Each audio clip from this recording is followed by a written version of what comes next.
Ya, kita melihat gini ya, sebetulnya dari ya ini fenomena yang ada di Indonesia di mana sebetulnya ketika kita menggunakan sistem presidensial, maka presiden itu mendapatkan hak prerogatif untuk menentukan menteri. Sehingga kita sangat bisa berharap, Mbak, menteri-menteri atau kabinet yang tercipta itu adalah zakon kabinet atau kabinet yang isinya para profesional gitu ya, sehingga bisa betul-betul menjalankan tugas-tugas kementeriannya. Tetapi hari ini pasca reformasi ketika sistem kepartaiannya multi partai ekstrim misalnya dan seterusnya, kan kita melihat bahwa presiden pun akhirnya tersandra gitu ya oleh kepentingan-kepentingan partai politik, sehingga akhirnya presiden terpaksa untuk tidak lagi menggunakan hak prerogatifnya dalam menentukan kabinet seperti itu, dalam menentukan menteri.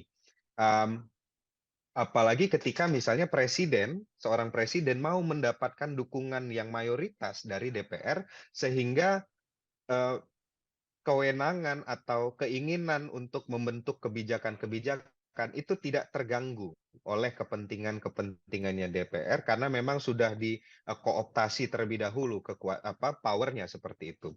Nah, problemnya di situ, Mbak, sehingga kita sangat sulit untuk berharap kita akan memiliki oposisi yang efektif dan sebetulnya ini sudah terjadi di 2019 gitu ya, bahwa memang kita sudah pesimis di awal ketika misalnya lawan dari Presiden Jokowi pada saat itu, Prabowo Subianto, itu masuk menjadi Menteri Pertahanan pada saat itu, sehingga partainya pun juga ikut masuk dan menjadi pendukung pemerintah. Dari situ sebetulnya kita sudah lihat bahwa memang ada keengganan dari partai politik.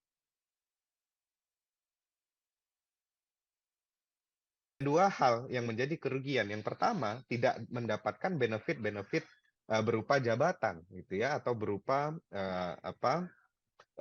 keuntungan-keuntungan tertentu yang bisa diberikan negara kepada partai politik tersebut misalnya, seperti misalnya jabatan menteri, kemudian proyek-proyek dan seterusnya.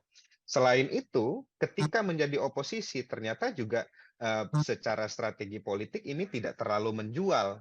Ini tidak terlalu menjual ke masyarakat, ke pemilih gitu ya. Sehingga kalau misalnya kita lihat evaluasi di 2024 kemarin, partai oposisi kan praktis juga tidak terlalu banyak mendapatkan suara seperti itu, yang memang sudah tegas mengatakan oposisi, tapi itu sehingga memang partai politik juga akhirnya enggan untuk mengambil sikap sebagai oposisi. Apalagi, Mbak, kalau kita lihat hari ini memang karakteristik partai politik kita itu kan sebetulnya jadi ada tiga karakteristik partai politik ya yang dilihat dari orientasi.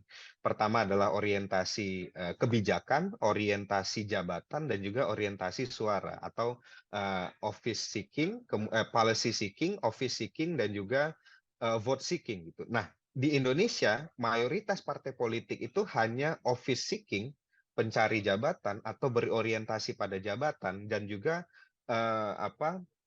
voter seeking atau pencari suara. Hanya dua itu. Sehingga apapun strategi politiknya semata-mata itu ditujukan untuk mendapatkan dua hal tadi, mendapatkan jabatan dan juga mendapatkan suara. Kalau kita lihat lagi, kita balikkan ke bagaimana apakah kita akan mendapatkan oposisi yang efektif, saya sih agak pesimis gitu ya, karena memang ya kita punya karakteristik partai politik seperti itu. Kecuali nanti kita mau ubah atau kita mau reformasi pengaturan partai politik sehingga ada semacam reformasi kultural dan institusional di dalam partai politik, akhirnya partai politiknya bisa demokratis dan juga bisa berorientasi pada kebijakan seperti itu, yang kemudian debat-debatnya itu adalah debat-debat yang programatik dan ideologis. Sehingga dari situ kita bisa berharap agar kita memiliki oposisi yang efektif. Mungkin itu, Mbak.